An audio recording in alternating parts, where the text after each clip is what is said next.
Good morning. Uh, a judgment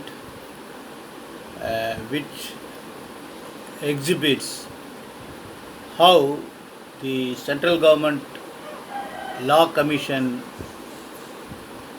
law ministry, and top legal luminaries are looking after the implementation of the intention of the legislation. When they hurriedly pass some legislations, but not following the mandatory facilities to implement the said act.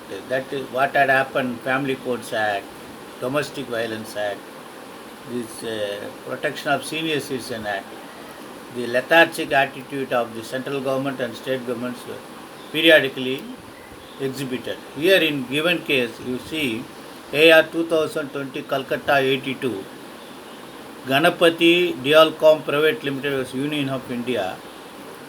In the given case, the division bench of Calcutta High Court, Prohibition of Benami Property Transaction Act. This act was 1988. Forget about 1988. They would have slept for many decades. But when they hurriedly amended the act by Act 43 of 2016,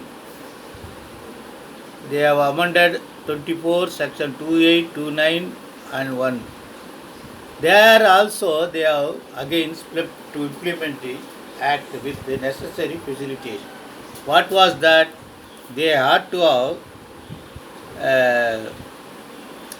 framed rules to implement the provisions of the act under Section 8 of the act. That was not done. Therefore, the so-called notice issued by the central government was thrown in the dustbin. What a sad state of affairs, because they are not recruiting fit persons, only nepotic and magic pen selection process. Okay, let us go to the judgment. This is when the prohibition, Benami transaction prohibition enables the central government to acquire the property which was brought under the caption of Benami transactions. In the given case, a statutory notice was given, but the notice was given, but there is no regulatory rules. Therefore, the High Court has quashed it. In the judgment, the High Court has discussed R. Rajagopal Reddy versus Batmini Chandrasekharan case. This is AR 1996 Supreme Court 238, Commissioner of Income Tax versus New Delhi case, where legislation's power of retrospective effect was discussed.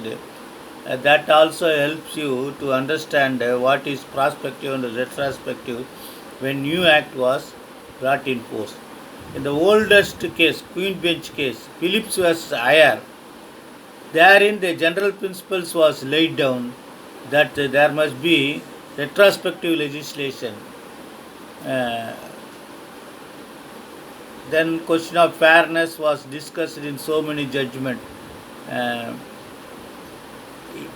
Question of effect of amendment, that is also important for the law research scholars. Kindly go through this observation at paragraph 20. In V. Parolekar versus District Magistrate Thana, what was the amendment? When the amendment was effected in Parent Act, the judge has observed that in AR 1952 SC 324 that you have to keep the Parent Act intact and take the provisions of the amended act, incorporate in the old act, erase if anything is deleted, and keep the old act intact. Therefore, you have to follow the old act with the amendment. This was the guidelines given in that 1952 Supreme Court judgment. The Benanian on statutory interpretation book was also referred, and finally they have rejected the contents of the state advocate additional solicitor general, and held that the unless you make rules for procedures, the notice is bad and it is only paper, not operative, and they have posted this. Kindly go through the judgment, very good judgment for understanding the prospective and retrospective implementation of the legislation. Best wishes.